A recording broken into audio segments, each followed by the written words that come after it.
अस्सलामुअलैकुम, कैसे हैं सब लोग। उम्मीद करती हूँ सब लोग ठीक और बहुत खुश होंगे। आज लाला किचन में बनने जा रहा है crunchy crispy chicken potato snacks.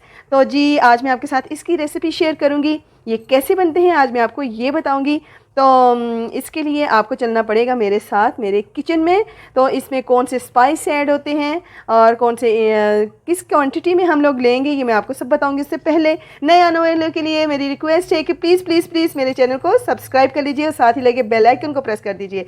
तो चले चलते हैं जी रेसिपी की तरफ। एक बाउल ले लिया और उसमें मैंने ½ kg बोनलेस चिकन लिया और इसको मैंने इस तरीके से तिक्का पीस में कटिंग करवा लिया जी। ठीक है, छोटी छोटी सी बोटियाँ बनवा ली हैं। इसमें आप स्पाइस ऐड करेंगे जी। 1.5 टेबलस्पून मैंने लिया है रेड क्रश चिल्ली और हाफ टेबलस्पून इसमें मैं नमक का लूँगी। ठीक है जी। और उसके बाद इसमें 1 टेबलस्पून मैं लूँगी खुश्क धनिया और ज़ीरे को क्रश कर लूँगी।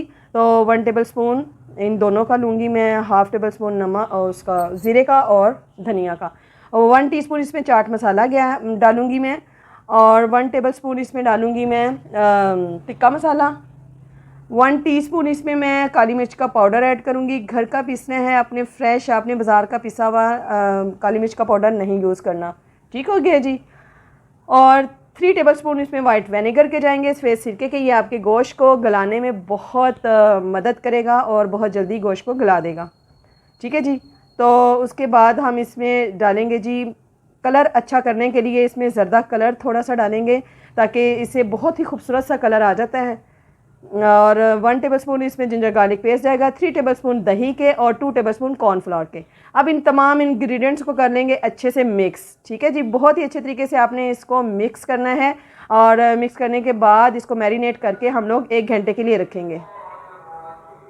अब जी आलू लेंगे और इसको इस तरीके से छील कर इसके बारीक बारीक से स्लाइस हम लोग जो से हैं वो कटिंग कर लेंगे। इतने बारीक स्लाइस होने चाहिए जी आपके, मोटे नहीं रखने, बहुत बारीक भी नहीं करने, आपने इस साइज़ के लेने हैं। और उसके बाद एक एक स्लाइस आलू का लेते जाएंगे और उसमें एक एक बोटी डालकर टूथपिक के साथ हम इनको आपस में इस तरीके से ज्वाइन करके बना कर रखते जाएंगे। ठीक हो गया जी। इस तरीके से आपने लेना है आलू और प्लेट में रख दिया जी, ये देखें।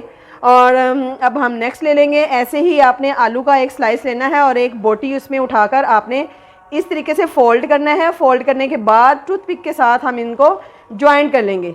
ठीक हो गया, ये देखें जी, ऐसे आपने टूथपिक लगा देनी है और ये आपस में ज्वाइन हो जाएंगे। तो आपने इस तरीके से बना लेने हैं। ऐसे ही हम सारे जो से हैं तिक्का बोटी को बना लेंगे। और इनको फ्राई करने के लिए चूल्हे पर हम एक कढ़ाई को रखेंगे और उसमें ऑयल को हाई फ्लेम पर हम लोग अच्छे तरीके से गर्म कर लेंगे। इनको डालने से पहले ऑयल हमारा बहुत अच्छे तरीके से गर्म होना चाहिए। ठीक हो गया जी। तो ये आप ज़रूर ट्राई कीजिएगा, ये बहुत ही मज़े के बनते हैं। मुझे ये तीखे, चटपटे और स्पाइसी पसंद है, इसलिए मैंने स्पाइस थोड़े ज़्यादा डाले हैं। आप अपने टेस्ट के अकॉर्डिंग कम या ज़्यादा कर सकते हैं। ये देखें जी, ऑयल हमारा बहुत अच्छे से गर्म था। अब हमने इसमें फ्राई करने के लिए डाल दिया है। फ्राई करने के लिए आपने जब डाल देना है तो उसको ऊपर से कवर कर देना है ताकि हमारा गोश्त अंदर से गल जाए। जब इस तरीके से एक तरफ से गोल्डन कलर आ जाए तो फिर हम इसे टर्न करेंगे। फ़ौरन ही आपने टर्न नहीं करना वरना तमाम मसाले जो से वो उतर जाएंगे। तो ये देखें जी कितना खूबसूरत हमारा गोल्डन कलर आ गया है। तो अब हम इसे डिश आउट कर लेंगे और नेक्स्ट इसमें हम लोग डाल देंगे। ठीक हो गया जी। तो इस तरीके से हमने इनको भी डालने के बाद ऊपर से कवर कर देंगे ताकि हमारा गोश्त जो है वो ऊपर से अच्छे तरीके से अंदर से गल जाए। और ये देखें जी, ये कितने मज़े से ये पक रहा है। फ्लेम को हम लोग मीडियम रखेंगे और हाई फ्लेम नहीं रखना है आपने। ठीक हो गया जी। मीडियम टू लो रखेंगे हम। ये देखें जी, एक तरफ से गोल्डन हो गया, दूसरी तरफ से हम टर्न कर देंगे ताकि उस तरफ से भी हमारे अच्छे तरीके से पक जाए।